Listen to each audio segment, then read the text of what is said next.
Okay, welcome back everyone. Good to have you back. I hope you're enjoying the day so far. So our next session is with Harsha. He will be presenting for us now for the next 45 minutes or so. So without further ado, I'll hand straight over to Harsha. The floor is yours. Thank you. Okay, thank you. Thanks everyone for joining this session on the FX support for Android SDK. So we will be looking at a few things about what, there. Okay, yeah, so we will be looking at the FX reader support for Android SDK, and this is what I hope to cover in this session. So we'll briefly look at the features and highlights of the Android SDK as it applies to the FX readers, and we'll take a brief look at the architecture, what the SDK does internally to support the FX readers. Also, I want to walk through the differences in the Android SDK for FX support as compared to the handheld readers. So if you have used the Android SDK before for handheld readers, I want to highlight some of the differences that you might notice while you're using the same Android SDK for the FX readers. Also, the other thing that I wanted to walk over quickly was the differences with the Android SDK as compared to the host Java SDK. So if you've used the host Java SDK for FX series before, you would find yourself in a familiar territory where the interface for the host Java SDK and the Android SDK is pretty much the same, but there are some features and differences between those which I wanted to quickly highlight. And then after, I want to quickly show a small demo. Before that, we will talk about how to connect and disconnect to the readers and how to start inventory operations and get the tag data out of the readers. And then we'll do a quick demo. And if time permits, I'll also do a quick walkthrough of the documentation in our TechTalk site. Yeah, that's what we'll hope to cover in this session.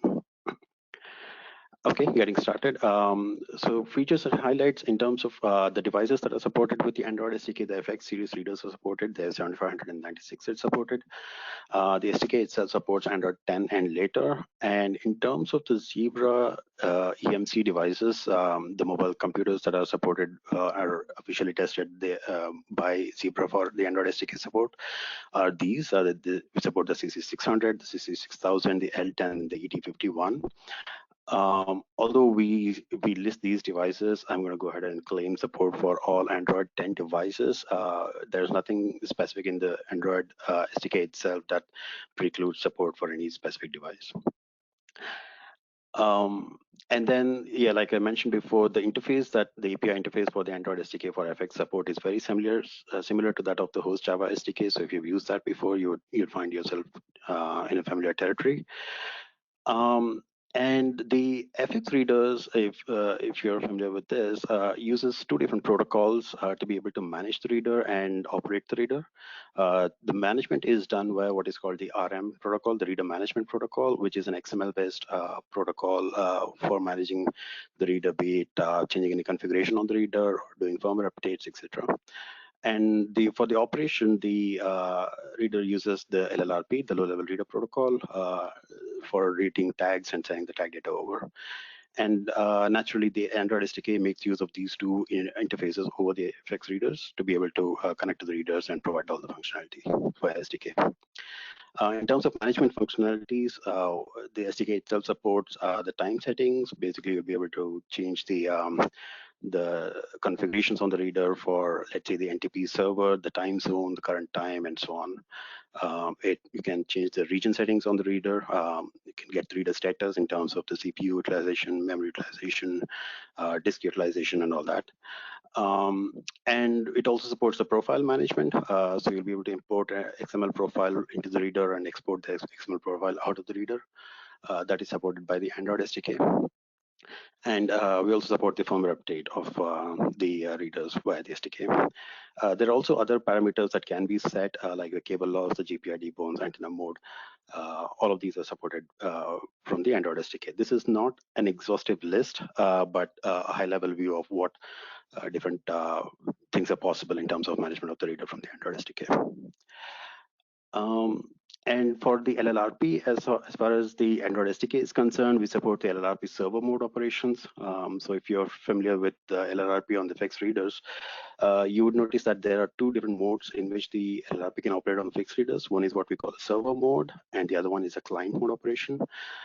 In the server mode operation, the reader LLRP acts as a server. So any application wanting to read tags would connect to the reader as a client, and then start the tag read on the reader and then consume the tag data. But in the LLRP client mode operation, the reader acts as a client application. So if there's an application out there that wants to consume tag data from that reader, the application would need to open up a server socket and start listening on it, and the reader will connect to it as client. So that client mode of operation is not supported by the Android SDK. We support only the server mode operations. Also, in terms of the general reader operations, we support the inventory, obviously, and the pre-filters, triggers, post-filters, all that configuration is possible from the Android SDK. We also support the access operations, the read, write, lock, kill, block write, block erase, block permalloc, all of these are supported. And yeah, naturally can control the GPIOs and LEDs on the reader using the Android SDK as well. All right. In terms of the architecture, so any application wanting to use the SDK would need to, first of all, create the RFID reader object. This is the object that will be, that is sort of acts like a wrapper for all the underlying objects to exercise the reader functionality. Once that is created, you would see in the demo that we will walk through as well, that one, you can use the config actions and the event handler classes to further exercise the reader functionality. So these and objects underneath the RFID reader will make calls into the API 3 Android layer, under which there is a protocol FX layer. And this protocol FX layer mixes of RM and LLRP, and both of those are protocols that work on TCP/IP protocol. So as long as the device that you're developing the application for is connected either via the Ethernet or the Wi-Fi, they should be able to connect to the reader and start reading tags. All right, in terms of differences from the handheld readers, so if you use the Android SDK for handheld readers, you will notice that there was an API to be able to discover all the available RFID readers, the get available RFID reader list. That discovery is not supported for the FX readers in the Android SDK. Although the readers themselves support a discovery protocol called the WS Discovery, the SDK currently doesn't support discovering readers using that protocol. So that functionality will not be available if you're using the FX support for Android SDK. And naturally, the tag location APIs, the tag locationing and the multi-tag locate, these being features specific to the handheld readers, these will not be available for the FX readers as well. And the others are related to the handheld or the hardware differences between the handheld and the FX readers. So the handheld trigger will not be available because FX doesn't have any such trigger. And in terms of events, the battery events will not be available when you're using the FX support. Handheld trigger event will not be available.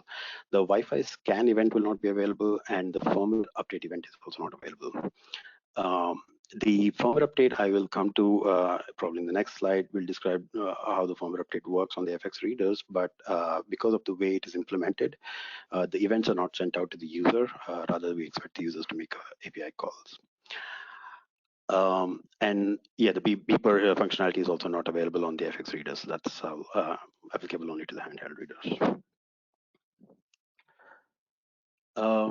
And in terms, yeah, for the firmware update, so I mentioned that the firmware update events are not available on the FX reader support for Android SDK. So FX readers support two different mechanisms for firmware updates. One is what we call the FTP and FTPS based firmware update. The other one is what we call a file based firmware update. In case of FTP and FTPS server, the firmware files are hosted on an FTP or an FTPS server, and reader will be issued a command through which it will be told the FTP URL from where to pull the files, and the reader will go ahead and pull those files and update itself. So that is the FTP or FTPS mechanism. And in terms of file-based mechanism, what today is supported on the FX readers is that the firmware files that are to be updated on the reader are copied onto the reader itself using SFTP, and then a command is issued to the reader saying that these files have been copied onto the reader in a certain location on the file system, and reader will be issued a command to start updating itself.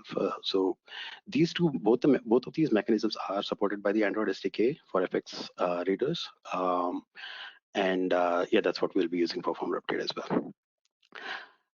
In terms of the keeping track of the firmware update and the progress, so the SDK internally keeps track of the firmware update or the progress of the firmware update on the reader. So it'll keep querying the reader periodically to get the status of the firmware update, and if it fails, you will get to know that when you call the get update status API. But the expectation is that if the application wants to know the status of the firmware update or the progress on the firmware update, application must make calls to the get update status API, through which it can either query the progress of the update or the final result of the update, whether it failed or not. Okay, and in terms of the differences from host Java SDK, so if you've used the host Java SDK for FX readers, you'll see that you would have the license management APIs available in host Java SDK. That is not supported in the Android SDK. Also, the user app management is not available in the Android SDK. So those APIs are not available. And the custom tag support for NXP and MQTT related APIs, those are also not available in the Android SDK. And like I said previously, we support only the LLRP server mode, so LLRP client mode operation is also not available in the Android SDK for FX. All right, so given all this information, if one were to write a program to connect to the reader and start reading tags, it's fairly simple. The application is expected to create an RFID reader object like we earlier talked about, and there should be a separate object for each reader. And pass the host name, the port number of 5084 is the default, and the timeout. And then once the object is created, you can issue a connect.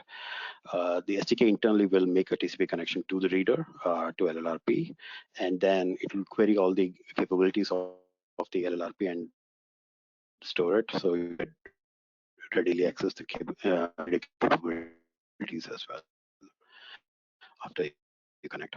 And to disconnect, you can make a disconnect API call.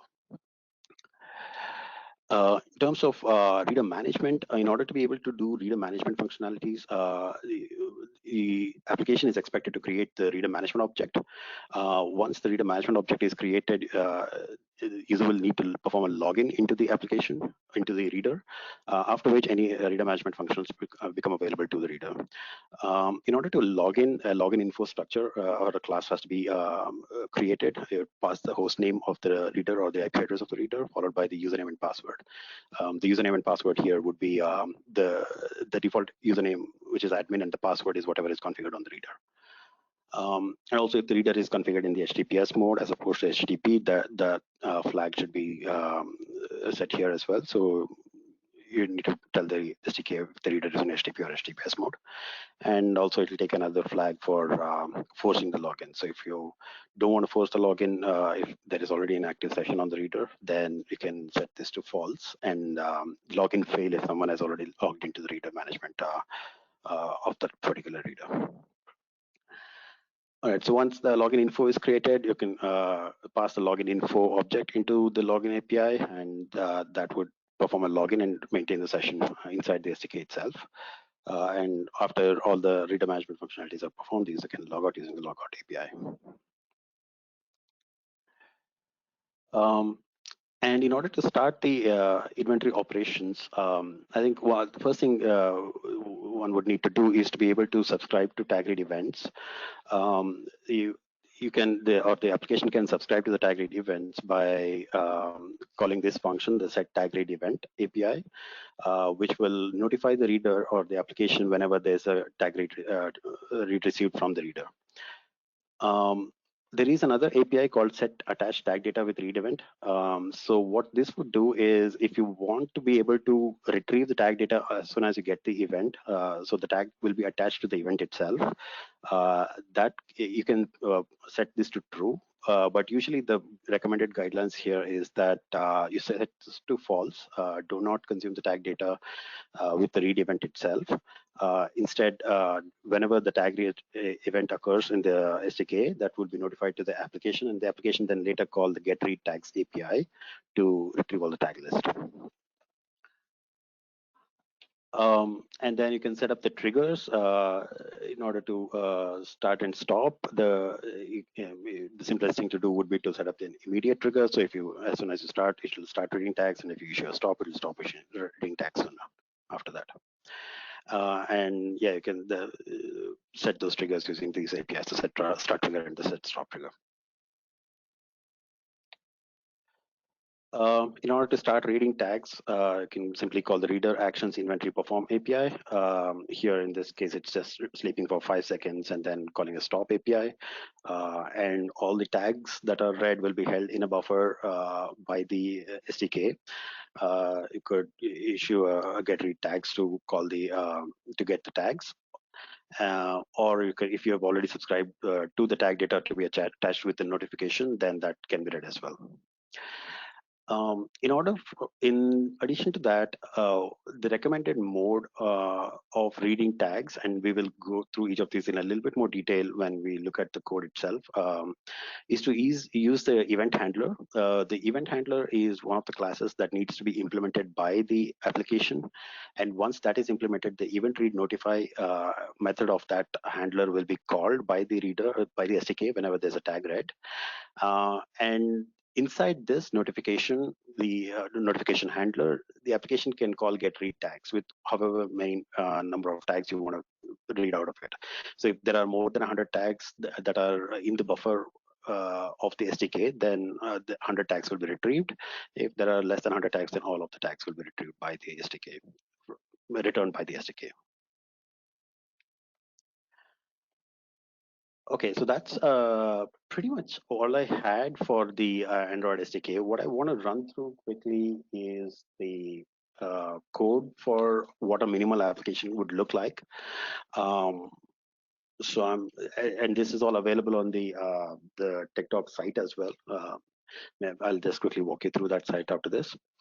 So if you look at here, what I have here basically is a simple Android application. And on the main activity in the onCreate function, I'm just creating an RFID reader object with the host name and the port number and the timeout for that particular reader. We call a connect, and like I said, soon after the connect is called, the reader capabilities will be retrieved by the SDK, so I can readily examine the reader capabilities if I want to. In this case, I'm just printing and logging to the console. And then we configure the reader. In the configuration, what I'm doing here is basically I'm registering my event listener. What I do, the event listener is an additional class, the RFID events listener class that needs to be implemented by the application. If once implemented, there are two methods that will be need to be implemented: the event read notify and there's the event status notify. In case of an event read notify, it will be called whenever there is a tag read event, and event status notify will be called whenever there is status notifications, like a reader getting disconnected and so on. So once I have registered my event listener with the SDK, I am telling the SDK what events I'm interested in. So I'm registering for inventory start event, inventory stop event, the tag event obviously. So when I'll be notified whenever there is a tag read by the reader. And yeah, I'm saying here that I don't want the tag data attached with read event. Instead, in my event handler, I'm calling the get read tags. So I'm setting this to false. And I'm also subscribing to the buffer full event and the buffer full warning event. And the set reader disconnect event is also something that I'm subscribing to. So these events will be, the SDK will be monitoring for, and it'll send it over to the application event handler, and the application can handle those events appropriately.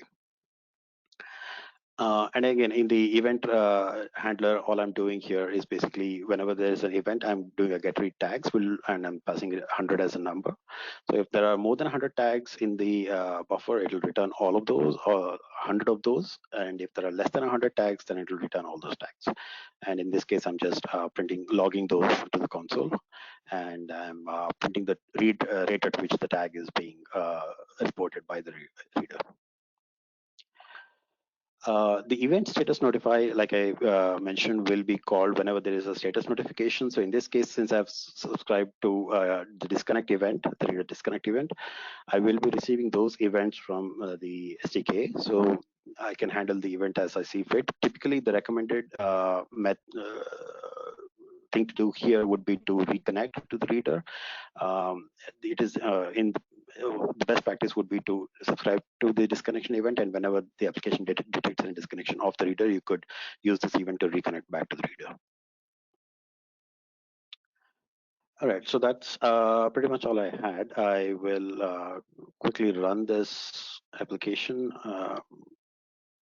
to see. You can see that it is reading tags. I have around 400 tags per second being read by the reader, and all of these are being logged into the console as well.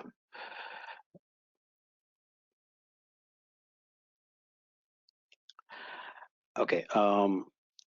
What I want to do next is I want to quickly walk over the documentation site. So for Android SDK, we have this site, the techtalks.0.com, if you're not aware of that already. Under the techtalks.0.com, you can scroll down to the RFID section, in which we have the documentation for the SDK, Android SDK. Going into which you will, there are a lot of different sections that will help you understand or give more information about what different things you can do with SDK. One of them is the samples. So you can click over here, and it has two different sections. One, how do you write a hello RFID application for fixed readers in this case. So if you click over it, it will briefly walk you through the different the book or the quick start guide, if you will, for Android SDK and what for the effects and what needs to be done. And the code for it all is available in the end, towards the end of the tutorial over here. And yeah, there are several tutorials available as well. You can see them grouped by the readers. There are some are applicable only to handheld readers, some are applicable only to fixed readers, and there are some tutorials which are common to both handheld and fixed readers. So they're all organized in that manner. So you can see there for each of the reader management functionalities, there are different tutorials on how you could do any of these, including firmware update or reboot of the reader, for example. And there are guides as well. So in case of connection and disconnection, this is something that I was briefly adhering to earlier, where if you lose a connection and if you want to reconnect to the reader, how one could do that is what is listed over here. So someone would subscribe to a status notification, and whenever there is a disconnection event type status notification received by the application, it can reconnect back to that reader and start reading tags again.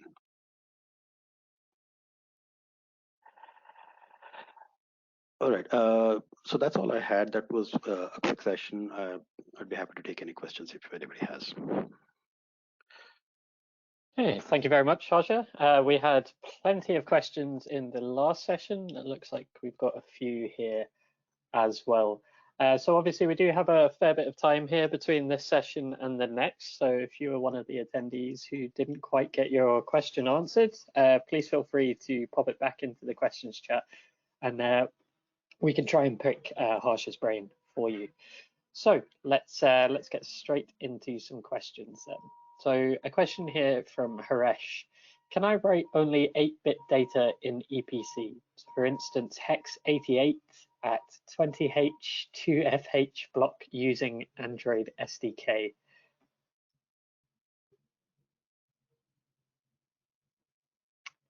Oh, sorry. Yeah, I was on mute. Yep. Yeah, that is possible. It is supported. Yep. Okay, great. Thank you. And another question here from AJ. So as we are using LLRP mode for Android SDK, can we use the Android SDK in tandem with the IoT connector? So the IoT connector and LLRP are mutually exclusive. When the reader is put into the IoT connector mode, LLRP will be stopped internally by the reader. So if you're using Android SDK, which relies on LLRP to read tags, then yeah, you cannot use the IoT connector. Or if you're using IoT connector, you cannot use Android SDK for readers. That's they're not mutually they are mutually exclusive. But I think if you're not interested in reading tags, if your only intention is to be able to manage the readers, then you could do that using the Android SDK. You should simply be able to log into the reader and then perform any of the reader management functionalities without trying to read tags from the reader. If the reader is in IoT connector mode, that is. Okay, great, thank you. So a question here from Philip. Can the SDK be used to configure whether the read function only buffers unique tags? So I don't think that is supported in the SDK. It currently reports all tag reports coming out of the reader. It doesn't filter or do any sort of unique tag filtering on the tag report sent by the reader. Okay, great, thank you. Okay, so Nitish is asking here, will it also work with the Xamarin SDK?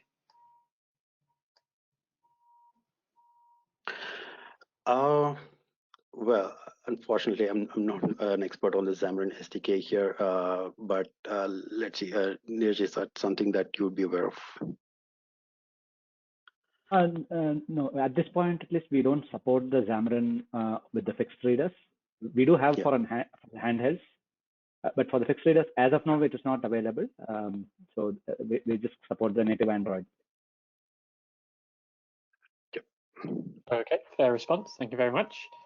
So Inderpal is asking, where can we use this mobile SDK? So, I mean, a typical, if your question is on what kind of use cases, maybe one of the use cases could be that the FX reader is mounted on something that's mobile, like a forklift or something. And typically what we see is that users have an Android terminal on the forklift, which they want to write some business logic on. So there's an application on the mobile terminal or the mobile computer, which is running some sort of a business logic, and it is connecting to the reader that is also mounted on the forklift and reading tags and performing some operations. So those sort of use cases will be met by this Android SDK, where the terminal really is the Android terminal that we're talking about. Great, thank you. Yeah, one more. Sorry, just to add to that, right? A couple of other scenarios is if you want, you can use our kiosk, which is the CC6000, for example, to connect and showcase what's there on a shelf or items that are on a shelf and you want to show and let the user interact and feel.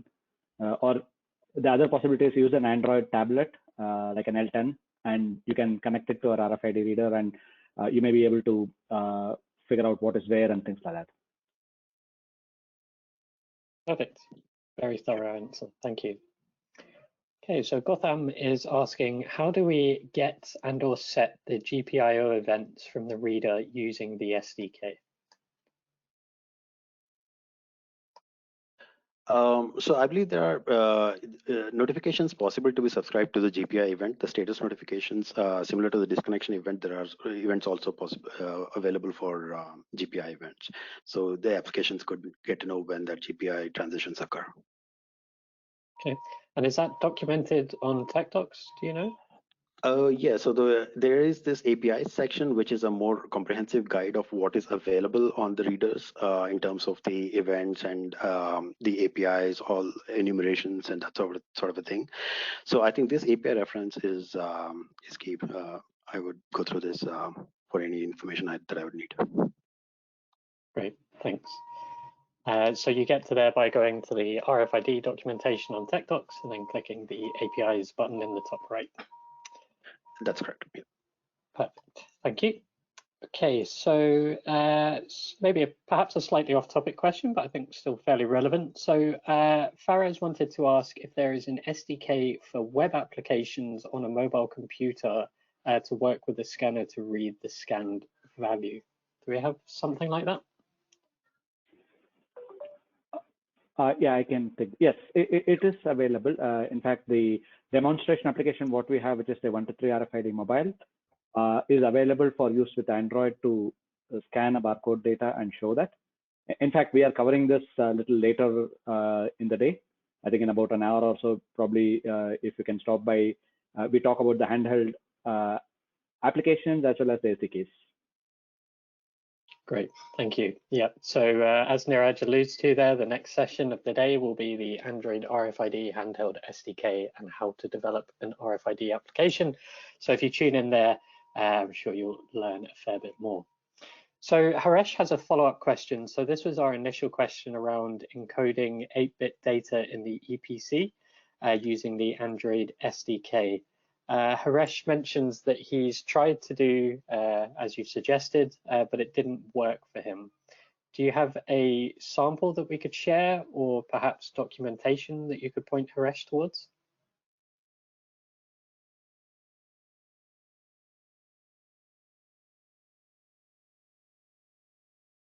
Asha, you want me to take that or?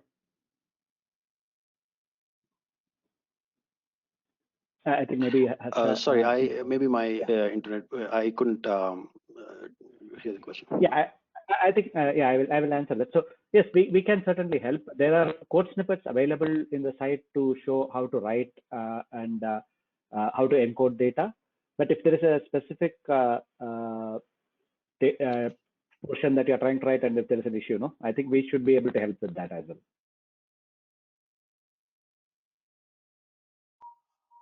Okay. Yeah, the tutorial section. There's a big. I couldn't completely catch the question there, but there is, in the guide section, there's a big guide for write, which should walk you through all your write questions.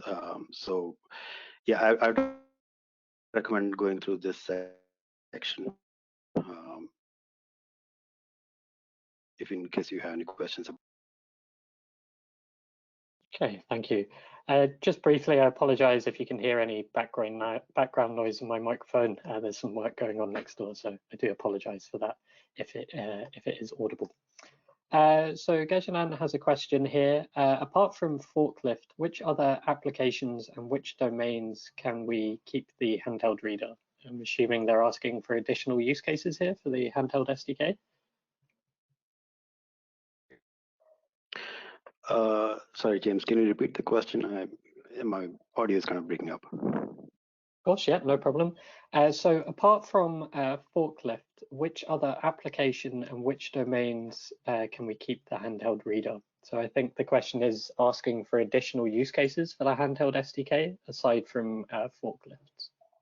Oh, I think Neeraj covered that briefly earlier, where one of the applications that he talked about was to be tags from the kiosk and present information to users.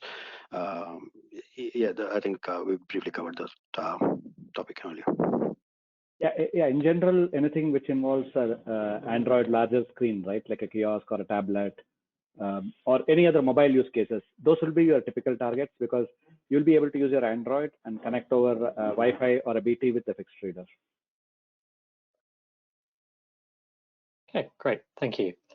So Haresh has another question here. Can we perform background tasks like inserting a tag into a database or sending an MQTT event to another user while reading a tag in the handled tag response? Or can we only do that after the trigger has been released?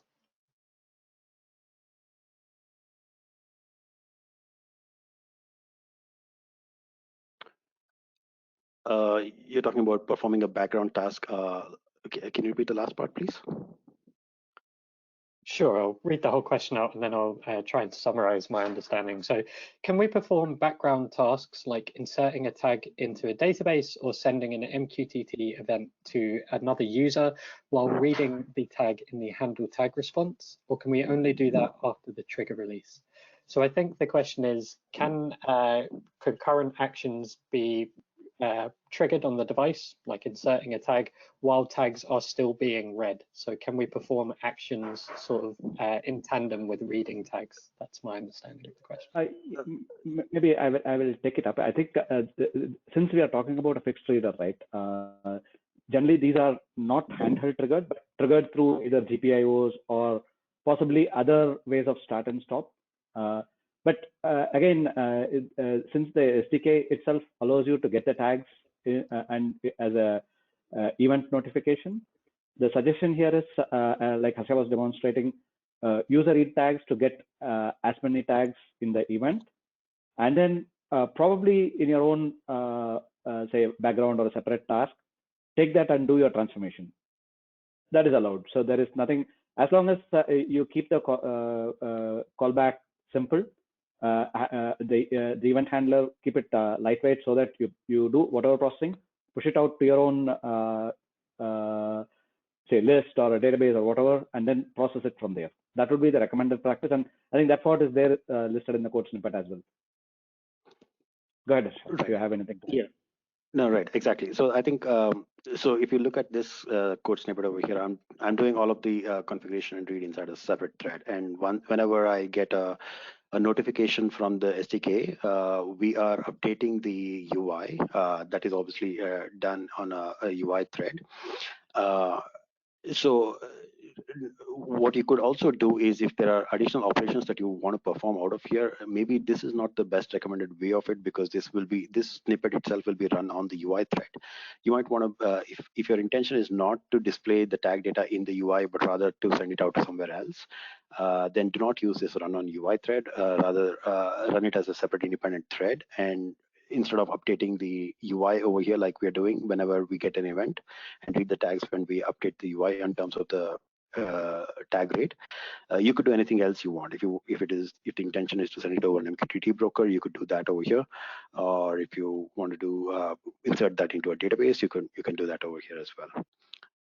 So there's nothing in the SDK that either will stop you from doing that. It's all about how you structure your user application. Okay, great. Thank you very much. Okay, so a question from Suresh here. It's actually the final question we have. So if you do have anything on the tip of your tongue or a question bouncing around your mind, please make sure to get it in now, because we're just coming towards the end here. So final question from Suresh. Can we also use it for a portal use case via a Zebra tablet? Yeah, that is very much supported as well. Like I mentioned in my slide, we have a list of tablets on which we have readily tested these SDKs, but those include these, the CC600, CC6000, L10, and ED51. These are all Zebra tablets, and if there is, I mean, there's nothing that stops you from running it on any Android 10 device. In my opinion, I'll stick my neck out and claim that support. So yeah, it's possible to run it on an Android tablet from Zebra. Okay, great. Thank you very much. So that actually looks like all of the questions have been answered. So firstly, thanks very much to our presenter, Harsha, and Niraj for your support with the questions there as well. It's very much appreciated. Thank you for your time. To everyone else, thank you very much for your questions and your attendance at this session. Hopefully it was useful for you. So in terms of the rest of the day, I'm just going to start a sort of an intermission video. The next session will begin at 1/4 the hour. So UK time, that is around 4:15, and CST, I believe that's around 10:15. So actually, I just got one other question come through here. So Harsha, if you don't mind, could we tackle that one? Yeah, sure, no problem. Yeah. Perfect. So just in the nick of time, how can we write a bunch of data like color, quantity in user memory of the RFID tag? And how can we deal with a tag memory error?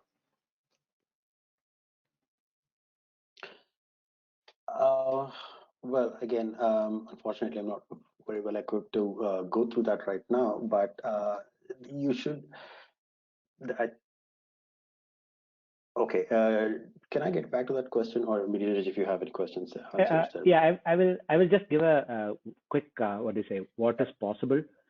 See, at a high level, right? Writing to the user memory bank is supported using our Android SDKs. So you'll be able to write any data that you want to write based on the amount of bits or bytes or words supported in the specific tag. But again, what does it translate to is purely an application level interpretation. So as far as the SDK and the reader and the tag is concerned, these are a series of bits.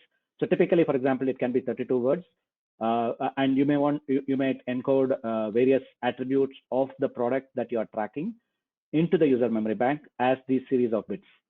So both writing and reading is possible. And you'll be able to write, read back, and interpret in your application.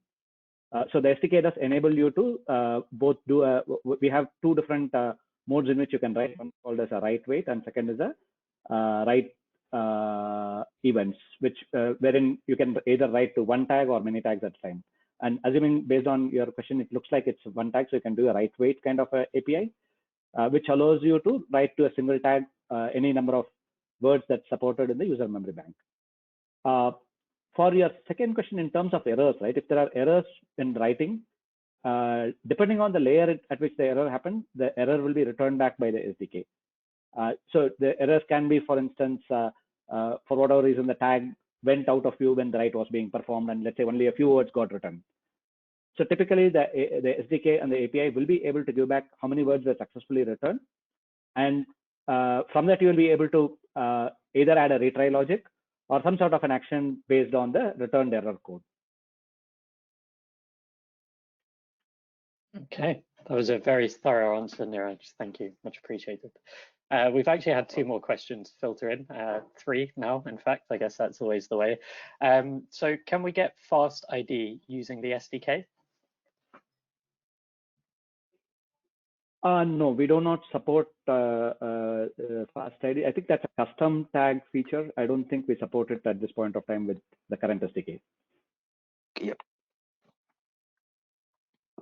Okay, perfect. So two questions here from Philip that are related to each other. So does the SDK allow monitoring of the read buffer? For example, how many tags are currently buffered? And a related question is, can a buffer overflow occur? Okay, so maybe I can take that. There are a couple of different ways the buffer management is done. One is there is a buffer internal to the reader itself. So for whatever reasons, if the application is not consuming fast enough, if it is slower than the rate at which the reader is reading tags, what would happen is the SDK would stop consuming tags from the reader. So once the SDK buffer gets filled up, the reader will not be able to send the tag data to the SDK, at which point the reader will start buffering on the reader itself. And reader has a buffer of about, on the LLRP, we have about 60,000 tags that can be stored on the reader itself. And whenever that buffer is getting full, there is a buffer warning, full warning, or a buffer full error that is sent out as an event. So that's what I was earlier adhering to as well. So if the application has subscribed to those events before starting the inventory, then the application will get back those events, and any further tag reads will be dropped by the LLRP. In case of the SDK buffer itself, there is no separate event or a warning for the level of utilization of the SDK buffer itself. The LLRP buffer, we have events, but not for the SDK buffer. But if you get a buffer full warning or an event, it's safe to assume that the SDK buffer is full, and now the buffer is almost about to run out on the reader as well. Okay, fantastic. Thank you very much. One more question has just come through, two in fact. So there is an example in the documentation where you can read from multiple antennas at the same time. For example, if I have an FX9500 and I have 4 antennas connected, how can you read from any antenna at the same time?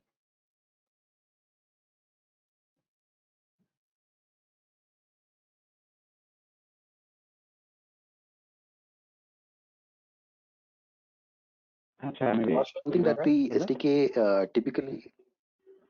Go ahead. Go ahead. Sorry. Go ahead. All right. Yeah. So as far as the SDK is concerned, I think when you perform the tag read operations, you can also configure what antennas you want to read on. So if there are 4 antennas connected to the reader, you can tell the SDK that I want to be able to perform inventory on all 4 antennas. And that tag data will be flowing through, will include the antenna ID that it is read from as well. Yeah, if you have multiple antennas, there's no need to specifically be able to handle anything special in terms of how you want to simultaneously read from them.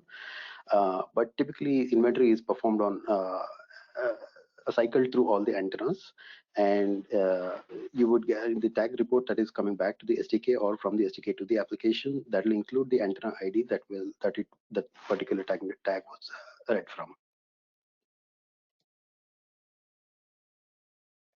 Okay, thank you. And going back a couple of questions here. When you mention the buffer of tags, does that mean 60,000 distinct tags or duplicate tags?